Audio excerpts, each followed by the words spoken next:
বস্তু, এর থেকে সর্বশ্রেষ্ঠ মন্ত্র আর কিছু নাই। কেননা এই নামের মধ্যেই স্বয়ং কৃষ্ণ অবস্থান করছেন। নাম নামই অভেদ। কেননা এই নামের মধ্যে ভগবান সর্বশক্তি অর্পণ করেছেন। এই নাম করার কোনো বিধি দেন নাই, কোনো বিচার রাখেন নাই, কোনো কাল নিয়ম নাই। যখন তখন এই নাম করা যাবে। মহাপ্রভু যখন নীলাচলে ছিলেন তখন কুলিনগ্রামবাসীগণ প্রশ্ন করেছিলেন মহাপ্রভুকে, প্রভু আমরা তো সংসারী মানব, আমরা তো আমাদের সংসার আছে, আমরা বিষয়ী, তাহলে আমাদের সাধ্য বস্তু কি কি করলে আমাদের পরম মঙ্গল হবে? তখন মহাপ্রভু বললেন, গৃহস্থের ধর্ম হয় নাম সংকীর্তন এবং বৈষ্ণব সেবা। তাহলে মহাপ্রভু সকলকে এই নাম সংকীর্তন কথা বলেছেন। নিরন্তর তোমরা নাম করো, এই নামের মধ্যেই তোমরা কৃষ্ণকে পাবে। কিন্তু এই নাম কে করবে? এই নাম করার অধিকার কে?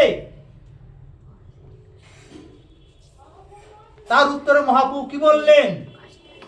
তেনাদপি শুনেছেন তরুরপি শস্ন আমানিনা মানদেন কীর্তনীয় সদা হরি। কি বললেন? তিনাদপি শুনেছেন, অর্থাৎ তিনের থেকেও নিচু হতে হবে। আমরা যদি এই নাম শুদ্ধ নাম করতে চাই, নাম প্রভুর কৃপা লাভ করতে চাই, তাহলে আমাদের কি হতে হবে? তিনের থেকেও নিচু হতে হবে এবং তরুর ন্যায় সহিষ্ণু হতে হবে। তরু দুই প্রকার সহিষ্ণু সহ্য করে। কি কি দুই প্রকার সহিষ্ণু করে? বৃক্ষসম, বৃক্ষ যেন কাটিলেও কিছু না বলায়, শুকাইয়া মরলেও কারো পানি না মাগায়। তাহলে বৃক্ষ দুই প্রকার সহিষ্ণু সহ্য করে। একটা হচ্ছে বৃক্ষকে তুমি কেটে ফেলো, কিন্তু বৃক্ষ কখনো কিছু বলে না। আর একটা কি? বৃক্ষ রোদে পুড়ে যায়, আগুনে পুড়ে যায়, শুকিয়ে যায়, তথাপিও কারো কাছে সে কি জল মাগে না। আমাকে জল দাও বলে না, আমাকে জল দাও। তদ্রূপ যিনি হরিকীর্তন করবে, তাকে মারলো, গালাগালি দিল, তিনি সেটা সহ্য করতে হবে। যেটুকু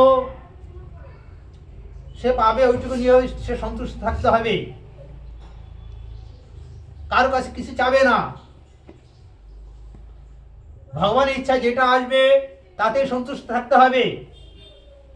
আর কি না, আমারই না মানব হতে হবে। তার মানে সকলকে মান প্রদান করতে হবে, সম্মান দিতে হবে এবং নিজে কি হতে হবে? অমানই হতে হবে।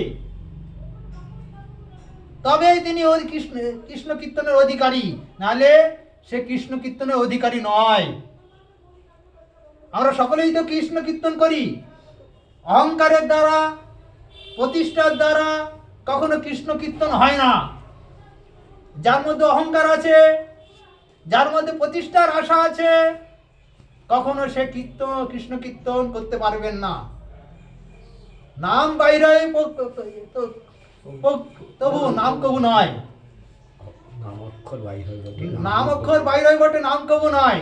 সকলে তো উচ্চস্বর কীর্তন করছে, নাম করছে, কিন্তু শুদ্ধ নাম কি হচ্ছে? কয়জনের শুদ্ধ নাম হচ্ছে? শুদ্ধ নাম হলে শরীরে অনেক বিকার আসবে, চোখ দিয়ে জল পড়বে, শরীর পুলকিত হবে, লোম খাড়া হয়ে যাবে, মুখে গদগদ বাণী হবে।